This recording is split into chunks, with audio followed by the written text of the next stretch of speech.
ابرہہ کے ہاتھی کو اٹھانے کی مسلسل کوشش جاری تھی کہ اچانک سمندر کی طرف سے ان کی طرف اللہ تعالیٰ نے ابابیلوں کو بھیج دیا۔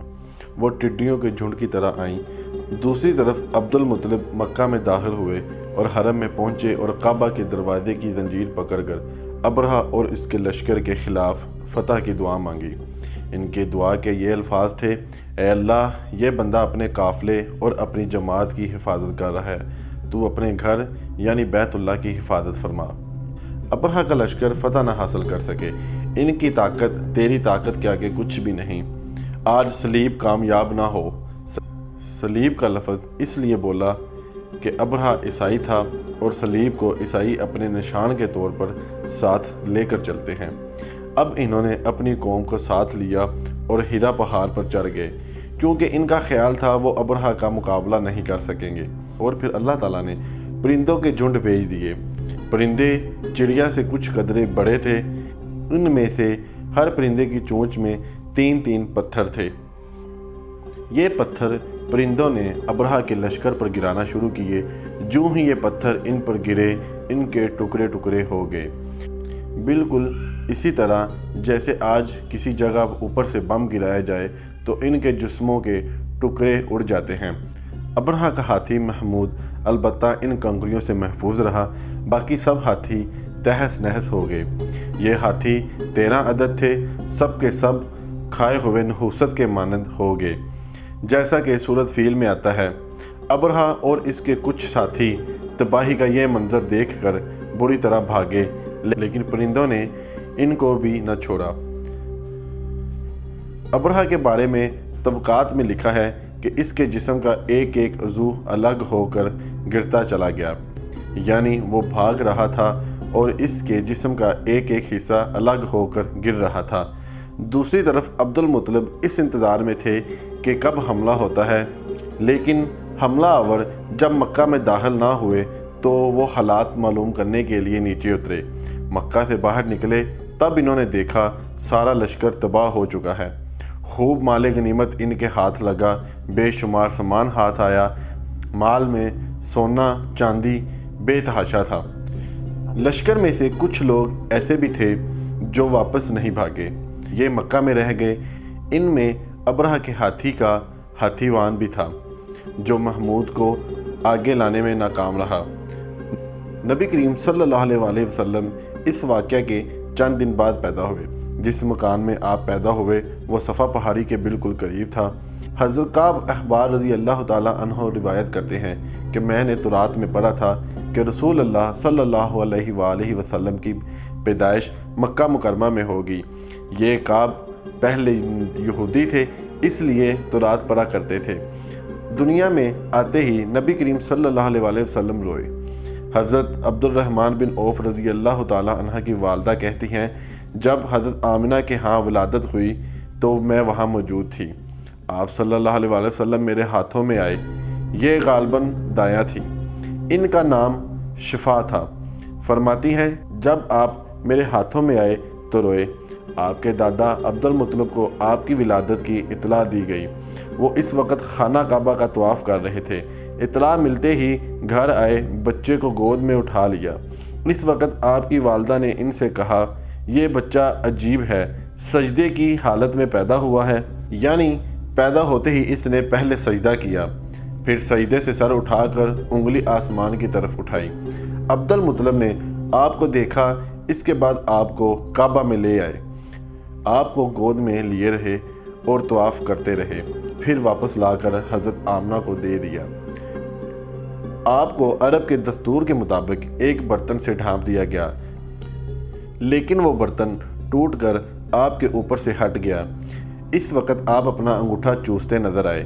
اس موقع پر شیطان بری طرح چیخا۔ تفسیر ابن کثیر میں ہے کہ شیطان صرف 4 مرتبہ چیخا۔ پہلی بار اس وقت جب اللہ تعالیٰ نے اسے ملعون ٹھہرایا، دوسری بار اس وقت جب اسے زمین پر اتارا گیا، تیسری بار اس وقت چیخا جب نبی کریم صلی اللہ علیہ وسلم کی پیدائش ہوئی، اور چوتھی مرتبہ اس وقت جب نبی کریم صلی اللہ علیہ وسلم پر سورۃ فاتحہ نازل ہوئی۔ اس موقع پر حضرت حسان بن ثابت رضی اللہ تعالیٰ عنہ کہتے ہیں، میں 8 سال کا تھا جو کچھ دیکھتا اور سنتا تھا اس کو سمجھتا تھا۔ ایک صبح میں نے یثرب یعنی کہ مدینہ منورہ میں ایک یہودی کو دیکھا۔ وہ ایک اونچے ٹیلے پر چڑھ کر چلا رہا تھا۔ لوگ اس یہودی کے گرد جمع ہو گئے اور بولے، کیا بات ہے، کیوں چیخ رہے ہو؟ یہودی نے جواب دیا، احمد کا ستارہ طلوع ہو گیا ہے اور وہ آج رات پیدا ہو گئے ہیں۔ حضرت حسان بن ثابت رضی اللہ تعالیٰ عنہ بعد میں 60 سال کی عمر میں مسلمان ہوئے۔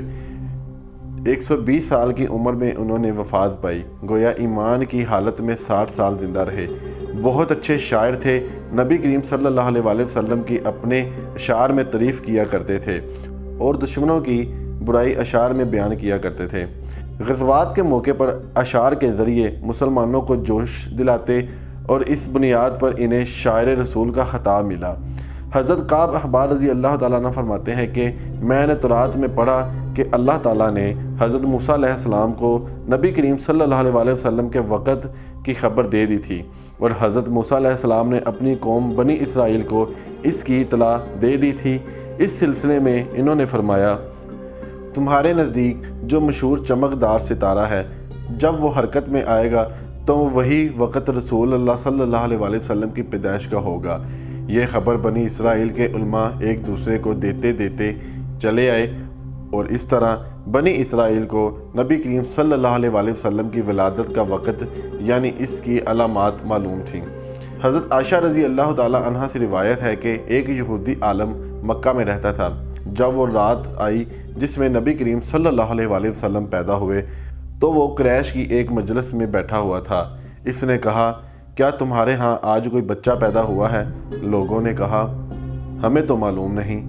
اس پر اس یہودی نے کہا، میں جو کچھ کہتا ہوں اسے اچھی طرح سن لو۔ آج اس امت کا آخری نبی پیدا ہو گیا ہے اور قریش کے لوگوں وہ تم میں سے ہیں، یعنی وہ قریشی ہیں۔ اس کے کندھے کے پاس ایک علامت یعنی مہر نبوت، اس میں بہت زیادہ بال ہیں یعنی گھنے بال ہیں اور یہ نبوت کا نشان ہے، نبوت کی دلیل ہے۔ اس بچے کی ایک علامت یہ بھی ہے کہ وہ 2 رات تک دودھ نہیں پیے گا۔ ان باتوں کا ذکر اس کی نبوت کی علامت کے طور پر پرانی کتب میں موجود ہے۔ علامہ ابن حجر نے لکھا ہے، یہ بات درست ہے، آپ نے 2 دن تک دودھ نہیں پیا۔ یہودی عالم نے جب یہ باتیں بتائیں تو لوگ وہاں سے اٹھ گئے۔ انہیں یہودی کی باتیں سن کر بہت حیرت ہوئی۔ جب وہ لوگ اپنے گھروں میں پہنچے تو ان میں سے ہر ایک نے اس کی باتیں اپنے گھر کے افراد کو بتائیں۔ عورتوں کو چونکہ حضرت آمنہ کے ہاں بیٹا پیدا ہونے کی خبر ہو چکی تھی، اس لیے انہوں نے اپنے مردوں کو بتایا، ذرا چل کر مجھے وہ بچہ دکھاؤ۔ لوگ اسے ساتھ لے کر حضرت آمنہ کے گھر باہر آئے، ان سے بچہ دکھانے کی درخواست کی۔ آپ نے بچے کو کپڑے سے نکال کر انہیں دے دیا۔ لوگوں نے آپ کے کندھے پر سے کپڑا ہٹایا۔ یہودی کی نظر جوں ہی مہر نبوت پر پڑی، وہ فوراً بے ہوش ہو کر گر پڑا۔ اسے ہوش آیا تو لوگوں نے اس سے پوچھا، تمہیں کیا ہوا تھا؟ جواب میں اس نے کہا، میں اس غم سے بے ہوش ہوا تھا، میری قوم میں سے نبوت ختم ہو گئی ہے، اور اے قریشیو، اللہ کی قسم یہ بچہ تم پر زبردست غلبہ حاصل کرے گا اور اس کی شہرت مشرق سے مغرب تک پھیل جائے گی۔